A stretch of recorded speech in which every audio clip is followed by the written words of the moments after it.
भारत में 24 करोड़ युवाओं को रोजगार मिला है। क्या आपको नहीं मिला? क्या बात करते हैं? मोदी जी तो बताए थे कि हर साल 2 करोड़ युवाओं को रोजगार मिलेगा। उस हिसाब से उनके कार्यकाल का हो गया 12 साल, तो 24 करोड़ युवाओं को रोजगार मिलना चाहिए था। चलिए उस पे भी बात करेंगे।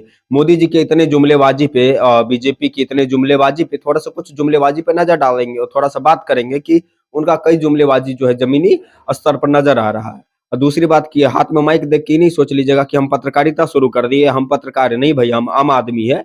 ये माइकवा इसलिए ले लिए है कि काहे कि आवाज़ जो है ना वो बहुत क्लियर जाता है और इस पे कहीं कोई लोगो वो नहीं देखेगा, देख लीजिए।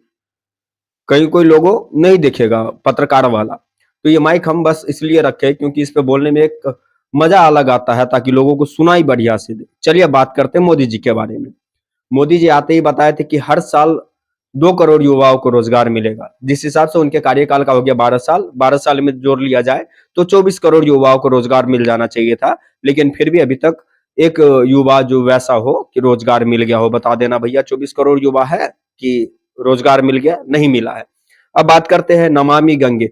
नमामि गंगे पे न जाने देश के कई लोगों का पैसा डूबा है, हम आम जनता का पैसा डूबा है, जिसमें वो टैक्स का पैसा था, महंगाई सह के लोगों ने नमामि गंगे के नाम पे पैसा छोड़ दिया कि चलो कम से कम नदी सही हो जाएगा, नदी साफ हो जाएगा, जिस नदी को हम माँ मानते हैं वो नदी साफ हो जाएगा। इससे बढ़िया तो उस देश का हाल है जिस देश में नदी को नदी माना जाता है। उस देश में तो नदी का बहुत बेहतर हाल है। हमारे देश में नदी को माँ माना जाता है, गंगा को माँ माना जाता है, नर्मदा को माँ माना जाता है, फिर भी उस गंगा नदी में और उस वाराणसी के घाट पे उसमें क्रूज के द्वारा सारा मलमूत्र बहा दिया जाता है। दूसरा है विदेशों से जो काला धन है वो वापस लाया जाएगा। विदेश यात्रा कई बार हो चुका है, 50 से ज्यादा विदेश यात्रा कर चुके हैं मोदी जी, लेकिन काला धन वापस नहीं आया। पता नहीं कौन सा काला धन है जो विदेश जाने के बाद भी उनको नजर नहीं आ रहा है। तीसरा बात करते हैं महिला सुरक्षा व्यवस्था। भैया गजब महिला सुरक्षा व्यवस्था जो है मोदी जी का इतना अच्छा है, पूछो ही मत। जरा सा भी आप इस देश में अगर इधर उधर करिएगा भैया तो सीधा इनकाउंटर होता है ना? महिला सुरक्षा में नहीं हो रहा ये भी, बताइए यार। जिस बीजेपी में 40 से ज्यादा अपराधी खुद बैठा हो, उस बीजेपी के उस पार्टी के लोग, उस पार्टी के मुखिया कह रहे हैं कि महिला सुरक्षा की बात करेंगे। यहाँ क्या होता है कि रेपिस्ट को बेल मिल जाता है और पीड़िता रोड पे अनशन करती है, धरना प्रदर्शन करती है, तब जाके कहीं न कहीं उसको न्याय मिलता है और न्याय मिलने में उसका आधा जीवन गुजर जाता है। पीड़िता के परिवार के लोगों को उठाकर पीटा जाता है कि अपना केस वापस लो। तो ये है बीजेपी, महिला सुरक्षा की बात करने वाली बीजेपी सरकार खुद 40 से ज्यादा अपराधियों को पनाह दे के बैठी है। अगर गलती से सलमान खान कल बीजेपी ज्वाइन कर ले, तो बीजेपी ये भी साबित कर देगी काला हिरन सलमान खान नहीं मारा था, काला हिरन जाके खुद आत्महत्या कर लिया था। चलिए अब बात करते हैं मीडिया स्वतंत्र होगी। मीडिया देश की चौथी स्तंभ कहे जाने वाली मीडिया वो स्वतंत्र होगी।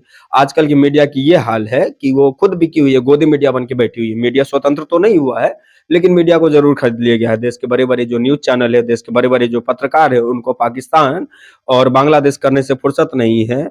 जो एक बार वो देश की महँगाई पे, वो देश की बेरोज़गारी पे, देश की महिला सुरक्षा पे बात करें, उनको बस हाय मोदी जी, हाय चाचा करने में लगे हुए हैं। उसके बाद आते हैं पर्यावरण सुरक्षित होगा।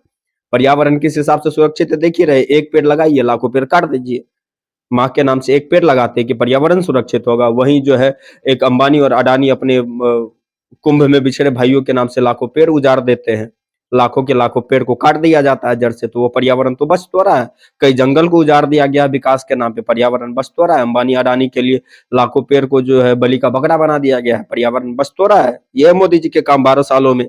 और भी गिनवाता हूँ कि पीओके भारत का हिस्सा होगा। जो पाक ऑक्यूपाइड कश्मीर है, उस पे पाकिस्तान आँख उठा के भी नहीं देखेगा। पाकिस्तान को छोड़िए भैया, आप यहाँ चाइना 6 किलोमीटर अंदर घुस के बैठ गया, वो डैम पे अपना हक बता रहा है, आप यहाँ पे मुँह पे ताला लगा के बैठे हुए हैं, आपका मुँह नहीं खुल रहा है और बात कर रहे हैं पीओके के बारे में। सीओके के बारे में तो बात करिए, जो चाइना ऑक्यूपाइड कश्मीर है, जहाँ चाइना 6 किलोमीटर अंदर घुस के बैठा हुआ है, धीरे-धीरे करके पता लगेगा कि कश्मीर भी अब खुद ही है इस तरीके से रहा तो। और बात करते हैं भारत रुपया जो है, भारत का जो रुपया है वो डॉलर के मुताबिक बहुत मजबूत हो जाएगा। ये भी फ़ैल है। जिस टाइम में मोदी जी गुजरात के मुख्यमंत्री थे, उस टाइम कहते थे कि भारत का रुपया अगर कमज़ोर हो रहा तो कहीं न कहीं सरकार घोटालेबाज़ है। अगर भारत का रुपया कमज़ोर हो रहा तो कहीं न कहीं इसमें सरकार की नाकामी है। जब आप प्रधानमंत्री बने हैं और जिस टाइम आप मुख्यमंत्री बने तो उस टाइम का अगर आप आंकड़ा निकाल के देख लीजिए तो बहुत अंतर है। जिस टाइम आप मुख्यमंत्री थे उस टाइम 1 डॉलर का वैल्यू ₹55 के करीब था और आप प्रधानमंत्री आज हैं तो उस समय जो है 1 डॉलर का वैल्यू ₹91 के करीब है। तो वो सरकार घोटालेबाज़ थी कि आपकी सरकार घोटालेबाज़ है? अगर वो सरकार घोटालेबाज़ थी, आप उस समय जब कह रहे थे कि डॉलर का अगर रेशियो गिर रहा है तो कहीं ना कहीं सरकार की कमी है। तो आप अपनी कमी क्यों नहीं बता रहे कि डॉलर जो है आज मुंह के बल गिरा हुआ है।